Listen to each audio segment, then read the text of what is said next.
This is a reading of the introduction and setting of an Aristotelian dialogue concerning the geocentric and heliocentric cosmologies, contra Galileo, which I am the author of and which you can find a copy of in the archive and Amazon links below. Specifically, this is a defense of the geocentric model of the cosmos as portrayed by Aristotle and Ptolemy, and a refutation of the heliocentric cosmology as portrayed by Copernicus and Galileo. Specifically, this is a dialogue written in response to Galileo's dialogue concerning the two chief world systems. The introduction will explain that.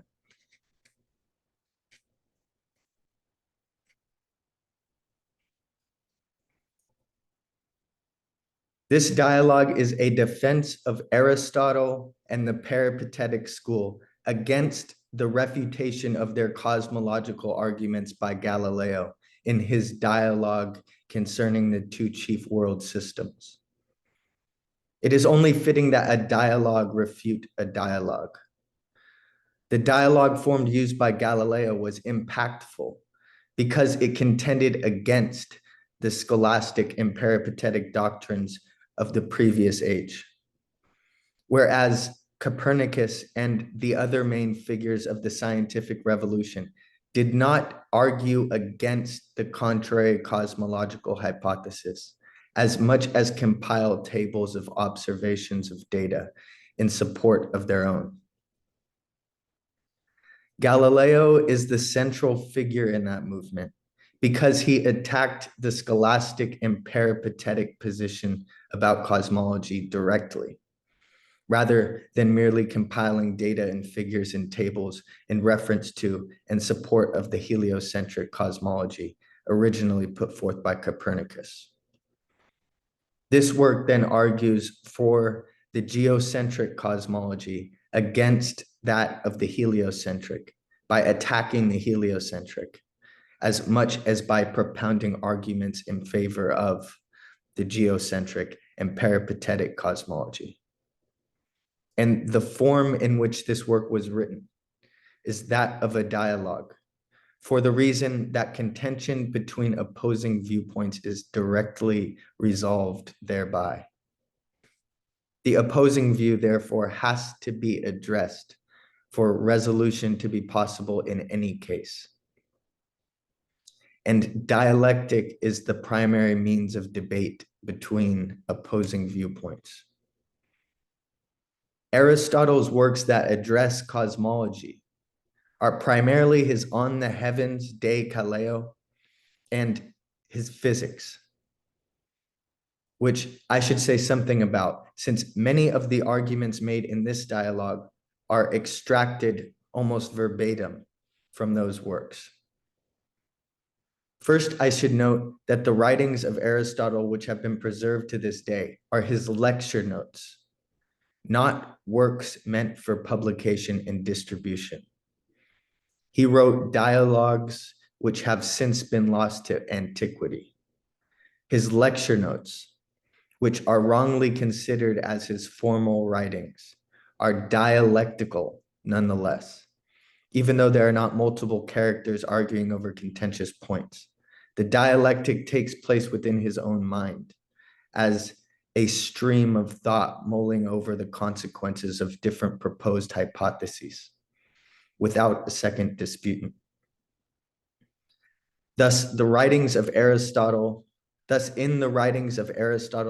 a variety of opposing viewpoints are set forth and then subsequently disproved. And his personal viewpoints are never set forth as doctrine, although many of his opponents and arguably his successors have made them out to be, or at least the appearance has become such among those who lecture about him. His expertise in philosophy, aside from logic, about which he is undoubtedly the authority for compiling the complete arrangement of valid forms of proof, lays concentrated in the fields of physics and astronomy, about which Plato, his instructor for 20 years, considered as indeterminate and indefinite. And so Plato withheld any claims about those topics.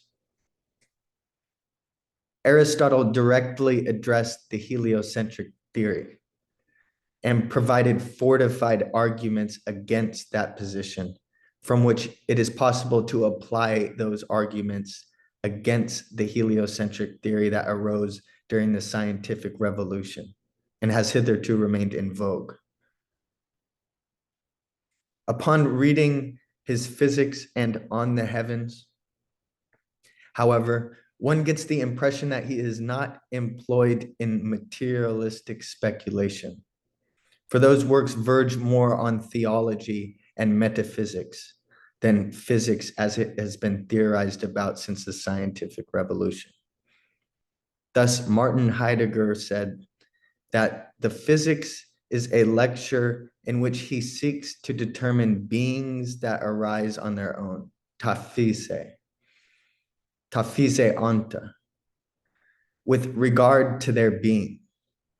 Aristotelian physics is different from what we mean today by this word, not only to the extent that it belongs to antiquity, whereas the modern physical sciences belong to modernity. Rather, above all, it is different by virtue of the fact that Aristotle's physics is philosophy, whereas modern physics is a positive science that presupposes a philosophy. This book determines the warp and woof of the whole of Western thinking, even at that place where it, as modern thinking, appears to think at odds with ancient thinking. But opposition is invariably comprised of a decisive and often very perilous dependence. Without Aristotle's physics, there would have been no Galileo. That is from Martin Heidegger's The Principle of Reason, his lecture. Since the physics and On the Heavens might seem rather sporadic in that a variety of different positions are refuted and a doctrine isn't just laid out, such as that of a flat earth, which is refuted. I have arranged the arguments relevant to and against the heliocentric model of the cosmos into a dialogue between interlocutors. Galileo himself is one of the disputants, and the other being Simplicius of Cilicia. I chose Simplicius as the mouthpiece of Aristotle's arguments because he is the model upon which the character that defends the peripatetic position in Galileo's own dialogue concerning the two chief world systems is styled.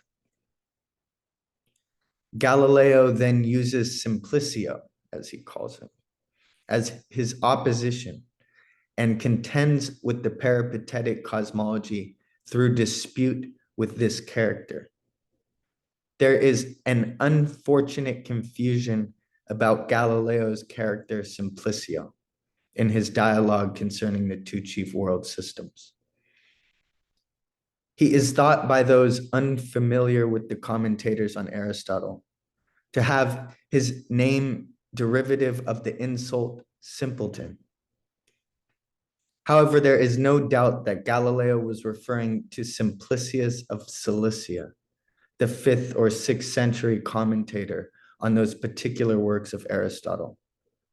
There is perhaps no more important commentator on the works of Aristotle that we have access to. Since, in my opinion, Galileo misrepresents the arguments of Aristotle through his character styled after Simplicius of Cilicia. I use Simplicius as a character in this dialogue as the main proponent of the peripatetic cosmology, who I portray as discoursing with Galileo himself, instead of with the other characters used by Galileo, Salviati and Sagredo. There There is a problem relating to the time frame of the dialogue, since the characters Simplicius and Galileo are separated by 1100 years. I, however, hold Galileo responsible for that discontinuity and attribute any confusion in time frame and setting to him, since he indeterminately used a character modeled after Simplicius of Cilicia without giving any explanation and without clarifying if some peripatetic philosopher was called by that name in his own time. To avoid confusion, I disregard the discontinuity in the timeline and I place the 6th century philosopher Simplicius of Cilicia in the same setting as Galileo. That is the only way I could conceive of preserving the character Simplicius as partaking in conversation with Galileo, and in honor of the great commentator, solidifying the reference and imitation of him in Galileo's character Simplicio, while granting the 6th century commentator and champion of the peripatetic school an opportunity to defend the positions of Aristotle against the Copernican theories of the scientific revolution. Thus, I would have rather avoided disturbing the historical timeline by throwing characters against each other in dispute from different eras. However, there is an invaluable significance in Galileo's choice to represent Simplicius of Cilicia in his character Simplicio. And since he sets them in the same scene without explanation, I feel no guilt about clarifying the identity of the disputants and disturbing the timeline. In order to make up for this awkward arrangement of characters 1,000 years apart, taking part in a discussion in Galileo's time, I set the conversation within a dream of Scipio Aemilianus. This is in accordance with Cicero's De Res Publica, where the final book has the same context and is called The Dream of Scipio. Part of my reason for making up for the disruption of the timeline between coinciding characters by placing the conversation within a dream of Scipio Aemilianus is that Cicero's work with this same kind of setting about the same person portrays the geocentric cosmological system that was attacked by Galileo, and which I depict Simplicius of Cilicia as defending. Thus, there is significance within the argument to the debate taking place within a dream of Scipio Aemilianus. Since in Cicero's De Res Publica, Scipio is shown the layout and arrangement of the spheres that encircle the earth, the arrangement of which was the target of refutation taken by Galileo in the 17th century. That is all, however, not a result of my imaginative license, but an attempt to smooth over the discontinuity in time between characters. Within the setting of a dream of Scipio Aemilianus, however, which is only required to explain the presence of Simplicius of Cilicia, the conversation is set within a largely historically accurate framework. Since my intention is to defend the Aristotelian geocentric model against the previous attacks made thereupon by Galileo, I set the conversation within the trial and judgment of Galileo during the Roman Inquisition, and have the court summon the Copernicans led by Galileo to a discussion of contest between the two cosmological systems, for the sake of clarification about the Copernican system, and also to make a formal evaluation and decision about how to deal with the proponents of that view. Galileo, of course, really had confrontations and trials during the Inquisition regarding these points. So no part of that setting, besides the presence of Simplicius of Cilicia, is fantastical or imaginative. I should also say that although the conversation is set within a dream of Scipio Aemilianus, he is a mere bystander that does not participate in the discussion that, as I have said, takes place during the Roman Inquisition, during the later years of Galileo. That also is advantageous to the peripatetic side of the dispute, placing Galileo in a position where he may be interrogated by Simplicius of Cilicia under the order of the Roman authorities, who have summoned him there for a hearing or really a contest of dispute between the geocentric and heliocentric cosmologies. There is then a manner in which Galileo is under compulsion to comply to the interrogation made by Simplicius of Cilicia. I have Simplicius display many arguments that are directly taken from Aristotle's On the Heavens and Physics. I nonetheless arranged them so as to make them apply dialectically with the disputant, and often retrieve them from various places of his writings, and then set them forth in cohesion towards the purpose of the discussion with artistic skill. Galileo's responses and Galileo's questions also are largely derived directly from his dialogue concerning the two chief world systems. An excessive amount of footnotes are provided to make evident that what I portray Galileo as saying was what he had the characters in his dialogue, especially those that argue for his viewpoint, say. Many other arguments are entirely my own and aren't adapted from Aristotle's writings, especially in Book 2, which is where the main cosmological contention occurs. This dialogue is made in defense of Aristotle and the geocentric cosmology from and against the Copernican heliocentric theory of Galileo, designed specifically as a response to Galileo's dialogue concerning the two chief world systems and his arguments against the peripatetic view of the arrangement of the cosmos therein.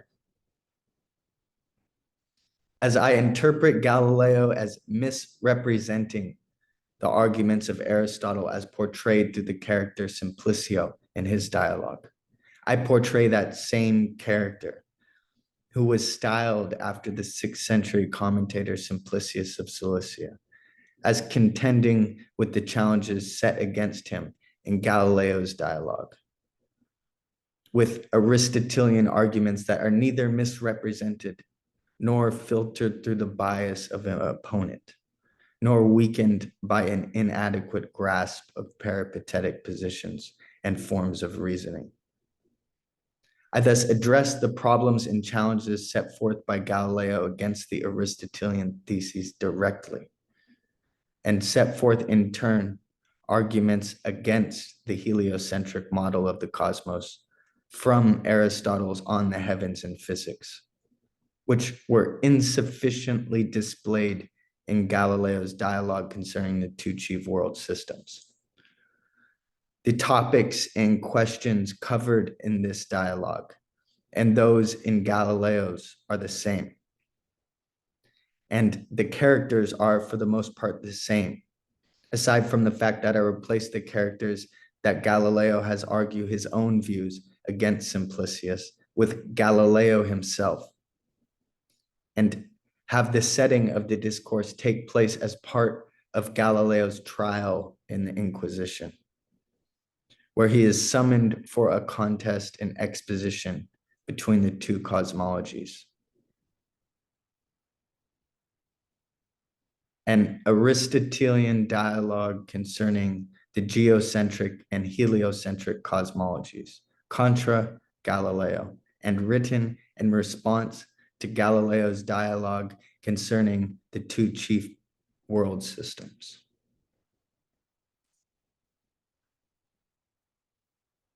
What will follow will be a reading of the setting to introduce the main portion of the dialogue. Setting: a dream of Scipio Aemilianus about future events regarding the misfortunes of Rome. Scipio Aemilianus. 2 years after my conquest of Carthage, I embarked on an embassy to Asia and Egypt, specifically to the states in those regions that are in alliance with Rome. I was accompanied by Polybius the historian and Panætius of Rhodes, the Stoic philosopher. While we were stationed in Pamphylia, on the southern coast of Asia Minor, and after an evening full of discourse, upon which I was fortunate enough to witness a many-sided discussion between Panætius of Rhodes and Polybius, sleep unfolded me in a closer embrace than was usual. Hereupon there appeared to me, for my part, I believe, out of what we had been talking about. Hereupon there appeared to me, for my part, I believe, out of what we had been talking about. For it often happens that our thoughts and conversations give birth in sleep to some such fancy as that which Ennius records about Homer, of whom, to be sure, in his waking moments, he was wont to think and talk very often. A dream filled with the contentious debate of characters peculiar to me, yet contending over subjects which I had previously heard discussed by Panætius and Polybius. The place was familiar, our own glorious city. But the time was altogether unfamiliar and strangely distant, and I felt like a foreign visitor, not partaking myself in the conversation which I observed, but listening as a bystander, much like I had in the company of Polybius and Panætius of Rhodes. I herein record and relate what I was witness to in the dream.